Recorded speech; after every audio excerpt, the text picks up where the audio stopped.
नमस्ते गाइस, जय हिंद। कैसे हो आप लोग सब। आज हम लोग बात करेंगे वुमेन एंटरप्रेन्योरशिप के बारे में एंड हम लोग इंडिया में वुमेन एंटरप्रेन्योरशिप को कैसे प्रमोट कर सकते हैं, कैसे उसको ग्रो कर सकते हैं। एक स्टडी के हिसाब से बताया गया था कि ऑलमोस्ट 85 to 90% जो एंटरप्रेन्योर्स हैं इंडिया में वो मेल्स हैं। अब ये एक बहुत ही ज़्यादा चिंताजनक बात है बिकॉज देखिए जो वुमेन हैं उनकी भी अपलिफ्टमेंट बहुत ज़रूरी है एंड प्लस उनको भी एंटरप्रेन्योरशिप में आना बहुत ज़्यादा ज़रूरी है। देखिए हम वुमेन एजुकेशन वगैरह की बात करते हैं, हम वुमेन एम्प्लॉयमेंट की बात करते हैं, बट वुमेन एंटरप्रेन्योरशिप भी एक ऐसी चीज़ है जो होनी चाहिए। क्योंकि जब कोई फीमेल एंटरप्रेन्योर बनती है ना तो कहीं ना कहीं वो और सारी औरतों को भी वो कर रही है, उनको भी इनकरेज कर रही है, उनको भी इंस्पायर कर रही है कि भाई आप भी चाहो तो केवल नौकरी ही आपके लिए ऑप्शन नहीं है, आप भी चाहो तो बिजनेस अपना खोल सकते हो। अभी जैसे शार्क टैंक इंडिया आया था उसमें आपने देखा 50% जो पार्टिसिपेंट्स थे वो वुमेन एंटरप्रेन्योर्स थी। तो ये बहुत अच्छी बात है भाई। देखो वुमेन का जो पार्टिसिपेशन है बिजनेस वर्ल्ड में, एंटरप्रेन्योरशिप वर्ल्ड में, वो भी बहुत ज़्यादा ज़रूरी है। देखिए जब फीमेल एंटरप्रेन्योरशिप को प्रमोट किया जाता है ना तो कहीं ना कहीं एक सोसाइटी का भी अपलिफ्टमेंट होता है, सोसाइटी भी उससे आगे जाती है। बिकॉज किसी ने सही बात बोली है कि जब कोई आदमी पढ़ाई करता है तो वो अपनी फैमिली का ध्यान रखता है, बट जब कोई लड़की पढ़ाई करती है तो वो आगे आने वाली जनरेशन्स का भी ध्यान रखती है। अब अगर वो लड़की ऐसी है जो पढ़ाई भी करी है जिसने एंड जो एंटरप्रेन्योरशिप कर रही है तो वो ना केवल जनरेशन को आगे बढ़ा रही है बट वो और लोगों को भी ऊपर उठा रही है, वो और लोगों को भी नौकरी दे रही है। तो मैं 5 चीज़ें ऐसी बताऊंगा इस वाले वीडियो में जिससे हम लोग वुमेन एंटरप्रेन्योरशिप को इंक्रीज कर सकते हैं इंडिया में, इसको ग्रो कर सकते हैं इंडिया में।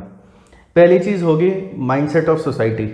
अब देखिए जो माइंडसेट है लोगों का कि भाई लड़कियां तो कुछ नहीं कर सकती एंड ऑल दैट, ये आपको हटाना पड़ेगा। अगर आप एक लड़की हो जो ये वीडियो देख रहे हो तो कभी भी किसी की ऐसी बात मत सुनो जो ये कहता हो कि अरे लड़कियां एंटरप्रेन्योरशिप थोड़ी ना कर सकती हैं, कुछ है।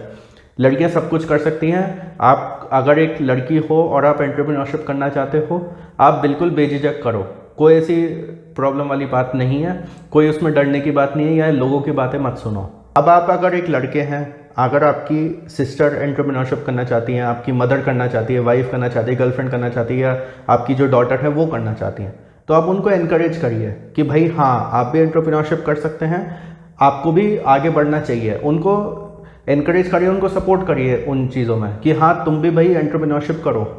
ऐसा नहीं है कि एंटरप्रेन्योरशिप केवल एक लड़के ही कर सकते हैं। दूसरा पॉइंट होगा वुमेन एजुकेशन। अब देखिए वुमेन एजुकेशन पे शुरुआत से बहुत स्ट्रेस हुआ है, हमारी जो प्रेजेंट गवर्नमेंट है उनका भी बहुत स्ट्रेस है एंड वुमेन एजुकेशन जो है हमारे देश में बढ़ा है पिछले कुछ सालों में। बहुत सारी लड़कियां जो है अब एजुकेशन की तरफ गई हैं, बहुत सारी लड़कियां लिटरेट हुई हैं, लिटरेसी रेट लड़कियों में बढ़ा है, नो डाउट। 2020 में थोड़ा सा ये डाउन आ गया था बिकॉज बहुत सारी लड़कियां ऐसी थी जो लोअर मिडिल क्लास फैमिली से थी या जो लोअर क्लास से थी या बिलो पॉवर्टी लाइन थी, उनको जो है लेबर में लगा दिया गया या फिर उनकी फोर्सफुली शादी कर दी गई।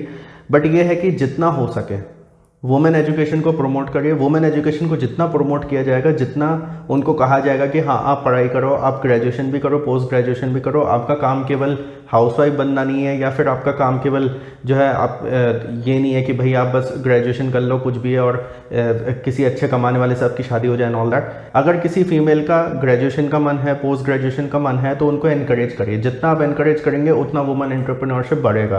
क्योंकि जब कोई लिटरेट हो जाता है ना तो उसके पास अपॉर्चुनिटीज़ खुल जाती हैं। जब अपॉर्चुनिटीज़ खुलती हैं तो जो फीमेल्स होती हैं वो अच्छी तरीके से आइडेंटिफाई कर सकते हैं कि हाँ ये एक प्रॉब्लम है जिस पे हम एंटरप्रेन्योरशिप कर सकते हैं, जिस पे हम लोग एक बिजनेस स्टार्ट कर सकते हैं। तीसरी बात होगी गवर्नमेंट पॉलिसीज़। अब देखिए गवर्नमेंट पॉलिसीज़ ऐसी होनी चाहिए, जैसे कुछ कुछ जगह ऐसी पॉलिसीज़ हैं खासकर रियल एस्टेट में और भी कुछ जगह की जहाँ पे जो फीमेल्स हैं उनको थोड़ा प्रायोरिटी दी जाती है या उनको इंसेंटिवाइज किया जाता है।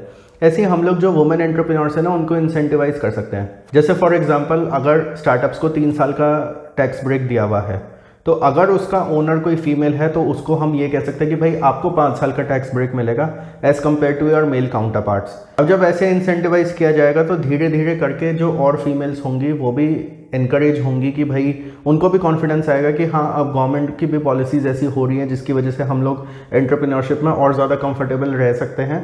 तो इस वजह से हमें जो है एंटरप्रेन्योरशिप में आना चाहिए। इसके अलावा गवर्नमेंट को कुछ अपने प्रोग्राम्स ऐसे चलाने चाहिए जिसमें उनको जो वुमेन एंटरप्रेन्योर्स है उनको सपोर्ट देना चाहिए। उनको चाहे हैंड होल्डिंग हो, चाहे इन्वेस्टर से मिलाना हो या फिर इंक्यूबेशन प्रोग्राम्स हो, ये सारी चीज़ें गवर्नमेंट को चलानी चाहिए। गवर्नमेंट को जो है जैसे शार्क टैंक इंडिया है ऐसे प्रोग्राम्स को उनको प्रमोट करना चाहिए ताकि एक सोसाइटी में एक वो आए, एक अवेयरनेस आए कि हाँ वुमेन भी एंटरप्रेन्योर हो सकती हैं। फोर्थ पॉइंट होगा rural self help groups and women communities in tyre 3 cities. इस वाले पॉइंट में मेन ये है कि जो सेल्फ हेल्प ग्रुप्स हमारे होते हैं रूरल एरियाज़ में, या फिर जो हमारे टायर 3 सिटीज़ में जो वुमेन कम्युनिटीज़ होती हैं, या फिर जो अलग अलग तरीके के वुमेन ग्रुप्स होते हैं, या फिर जैसे आंगनवाड़ी वाली लेडीज़ होती हैं, इन सब में भी हम लोग को किसी तरीके से एंटरप्रेन्योरशिप प्रमोट करने की कोशिश करनी चाहिए।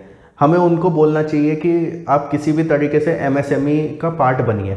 जैसे फॉर एग्जांपल रूरल डेवलपमेंट हम लोग के लिए बहुत ज़्यादा ज़रूरी है, तो ऐसे में क्या है कि जो रूरल एरिया की जो औरतें हैं हम उनको इन्वॉल्व कर सकते हैं कि भाई आप ये वाला बिज़नेस करिए, या फिर आप अलग अलग तरीके का हम उनको बिज़नेस में इन्वॉल्व कर सकते हैं। जैसे फॉर एग्जांपल लिज्जत पापड़ था। लिज्जत पापड़ एक बहुत अच्छा एग्जांपल था MSME और ये वुमेन एंटरप्रेन्योरशिप का। उसमें क्या होगा कि भाई एक कोई लेडी जो है छोटा सा MSME खोले, उसमें जितनी लेडीज़ हैं उनको एम्प्लॉय करे। ऐसे करते करते करते क्या है ना कि हम अगर रूरल एरियाज़ में और टायर 3 सिटीज़ में ऐसे छोटे छोटे फीमेल ओन्ड MSMEs अगर खोलें तो उससे बहुत फ़ायदा हो सकता है। एंड देखिए रूरल डेवलपमेंट के लिए एंड टायर 3 सिटीज़ के डेवलपमेंट के लिए भी बहुत ज़्यादा ज़रूरी है। फिफ्थ पॉइंट होगा ब्यूरोक्रेसी। अब देखिए जो हमारी गवर्नमेंट सर्वेंट्स हैं ना, मैं एक चीज़ आपको बताऊं, उनका हमेशा एक स्केप्टिकल होते हैं वो बहुत ज़्यादा when it comes to women entrepreneurs. अगर आप किसी ऐसे ऑफिस में जाते हैं जहाँ पे मान लीजिए आपका GST रजिस्ट्रेशन है, या फिर आपका ये सोल प्रोप्राइटरशिप का रजिस्ट्रेशन है, या फिर आपको किसी कोई और डॉक्यूमेंटेशन के लिए जाना है, या कुछ भी है किसी भी सरकारी ऑफिस में, तो वो लोग किसी वुमेन एंटरप्रेन्योर को ऐसे देखते हैं कि जैसे पता नहीं कोई एलियन आ गया हो या कुछ है, या फिर ये कैसे बिजनेस कर रही है एंड ऑल दैट।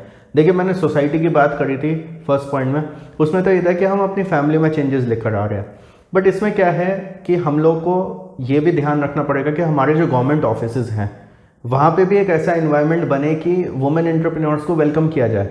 हालांकि वो बात अलग है कि हमारे आज की डेट में भी बहुत सारे ऑफिसेज में जो मेल एंटरप्रेन्योर्स हैं उनको ही वेलकम नहीं किया जाता, वुमेन एंटरप्रेन्योर्स को तो बहुत दूर की बात है। बट द थिंग इज़ कि ये हमें धीरे धीरे चेंज करना होगा। अब जैसे मैंने देखा है पिछले 5-6 सालों में जो एंटरप्रेन्योर्स हैं उनको धीरे धीरे अच्छा एक एनवायरनमेंट मिल रहा है ब्यूरोक्रेसी की तरफ से भी। पहले एक होता था, पहले अरे जी आप कैसे काम करोगे, क्या करोगे क्या नहीं करोगे। जैसे फॉर एग्जांपल मैंने जब 2016 में अपना ई-कॉमर्स का काम स्टार्ट किया था, तो मेरे को क्या था, मेरे को केवल एक ऑफिस स्पेस लेना था 150 स्क्वायर फीट का, उसमें अपना लैपटॉप रखना था, अमेजोन फ्लिपकार्ट पे सेलिंग करनी थी। तो उस टाइम पे वैट था, वैल्यू एडेड टैक्स, उस टाइम पे GST नहीं आया था। तो जब मैं वैट ऑफिस गया अपना रजिस्ट्रेशन वगैरह के लिए, तो मेरे को ऐसे बोला गया कि अच्छा आप मशीन कहाँ लगाओगे, प्लांट कहाँ लगाओगे, क्या है क्या नहीं है। उनको पता ही नहीं कि ई-कॉमर्स क्या होता है क्या नहीं होता। And they were not at all welcoming when it comes to entrepreneurs. और मेरे को 2 से 3 महीने लग गए थे अपने सारे डॉक्यूमेंट्स वगैरह तैयार करवाने में, अपना पूरा सर्वे करवाने में, अपना पूरा वैट रजिस्ट्रेशन वगैरह करवाने में। हालांकि अब तो GST से काफ़ी चीज़ें सिंप्लीफाई हो चुकी हैं, बट एक जो आप देखते हो ना ऑफिस का, ये गवर्नमेंट ऑफिस का जो एक एनवायरनमेंट होता है वो मतलब हम मेल्स के लिए ही बहुत ज़्यादा अनवेलकमिंग होता है, तो फीमेल्स के लिए क्या होता होगा वो तो मैं सोच ही सकता हूँ।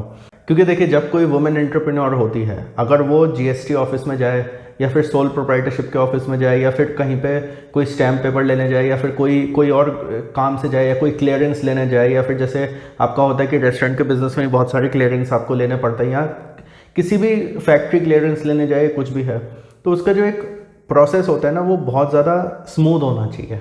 वो ऐसा नहीं होना चाहिए कि जो आदमी काउंटर पे बैठा वो कह रहा है अच्छा मैडम जी आप बिजनेस करेंगी, अच्छा मैडम जी आप ये कर लेंगी, अच्छा मैडम जी आप वो कर लेंगी, ये नहीं होना चाहिए प्लीज़। तो गाइज़ ये 5 पॉइंट्स थे जिससे हम लोग इंडिया में वुमेन एंटरप्रेन्योरशिप को ग्रो कर सकते हैं। आपके दिमाग में और भी कुछ पॉइंट्स आ रहे हों जो मैंने इस वीडियो में मेंशन नहीं किया है तो आप मेरे को कमेंट्स में बता सकते हैं। Like this video, share it with all your friends. Thank you for watching the video.